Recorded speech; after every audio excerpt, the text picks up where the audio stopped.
कि जब देवता आए तो देवताओं ने जनकपुर की शोभा देखी और शोभा देख करके हैरान हो गए। महाराज कैसी?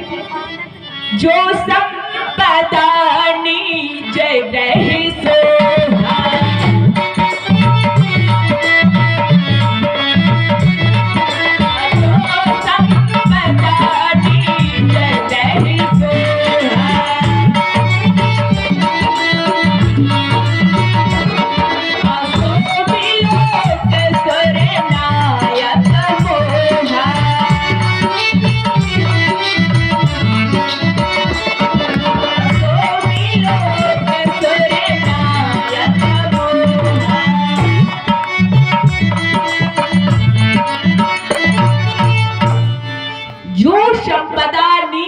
शोभा।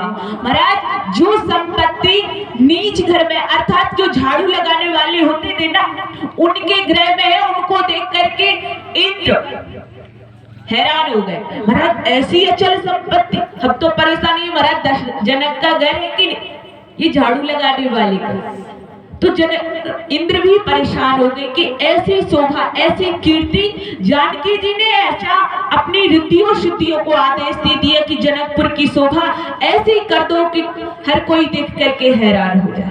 महाराज जब ब्रह्मा जी आए तो वो बड़े जब चल रहे थे कि राम जी का विवाह है, चलिए चल करके देखते हैं, तो ब्रह्मा जी भी हैरान हो गए। क्यों? क्योंकि वो जब चल रहे थे तब तो बड़े प्रसन्न थे कि महाराज हमारी बनाई हुई सृष्टि में राम और सीता का विवाह होने वाला है, अर्थात जगतपति का विवाह होने वाला है। मैं बड़ा भाग्यशाली हूँ, आज मेरा ब्रह्मा की सृष्टि बनाने का कार्य बहुत अच्छा संपन्न होगा, मतलब सार्थकता मिल जाएगी मुझे। लेकिन जैसे ही आए और जनकपुर में आकर के देखा तो दुखी हो गए। तो किसी ने पूछा भाई दुखी क्यों होते हो? बोले इसीलिए होते हैं क्योंकि मुझे यहाँ पर अपनी जो मैंने बनाया है, जो सृष्टि मैंने बनाई है, वो कहीं जो वस्तुएं मैंने निर्माण की है वो तो मुझे कहीं नहीं दिख रही है। क्योंकि जनकपुर में विधि भयो आश्चर्य विशेखी। महाराज ब्रह्मा जी को बड़ा आश्चर्य हुआ कि जो मैंने बनाया था वो कहीं नहीं दिखा। तो ये प्रभाव किसका था? जानकी जी का। ये जानकी जी का चरित्र इतना उज्जवल है महाराज। जब जानकी जी, देखो एक बात कहूं, पहले दिन इतनी अध्यात्म की बात कर दी कि फिर मुझे भी लगा कि ये माताएं कहेंगी भाई इतनी तो मेरे सिर से ऊपर जा रही है, इसलिए मैंने पहले सोच लिया था कि इनके मतलब की बात आज कहूंगी। जानकी जी की जब विदाई होने लगी तो जानकी जी की माता ने जानकी जी को उपदेश दिया। क्या कह रही है जानकी जी की माता? और जानकी जी के साथ उनके जनक जी पिताजी ने इतने दहेज दिए थे, दाएज दिए बहुभांत, इतने जो सीता जी के अत्यंत प्रिय थे, दासी दास दिए बहु तेरे, इतने सब कुछ दिया। लेकिन जानकी जी जब जा रही थी तो माता उनकी क्या शिक्षा देती हैं और हमें क्या सीखना चाहिए जानकी जी की माता से? क्या शिक्षा देती हैं कि सास ससुर की सेवा करियो,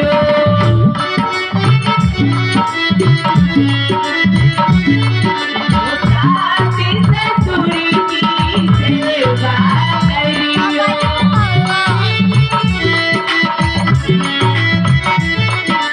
पति रूपी लखिया युसे जनो करियो।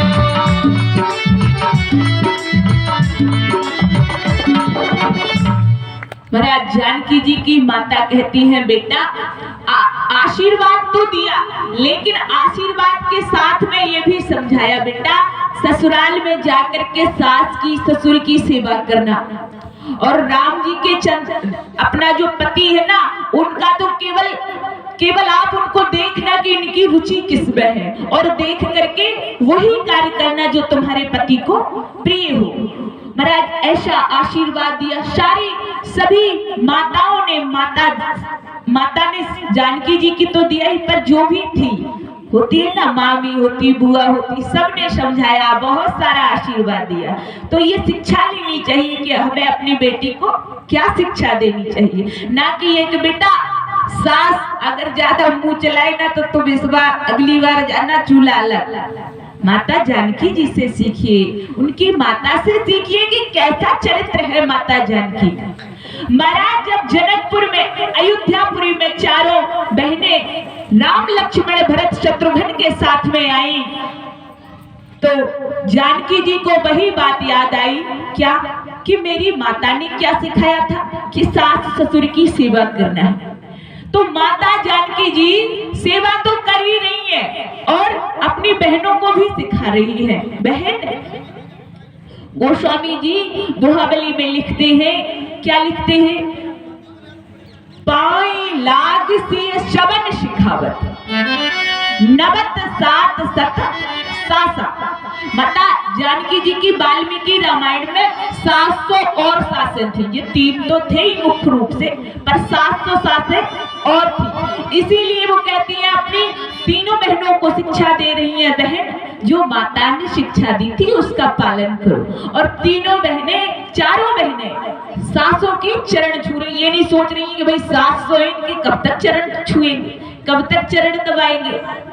लेकिन माता जानकी जी सारी सासुओं को बड़ा ही आदर देती हैं।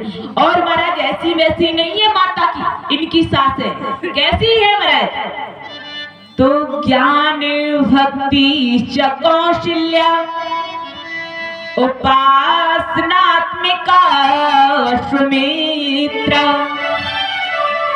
क्रिया शक्ति सो कई वेदो दशरथो नृपः।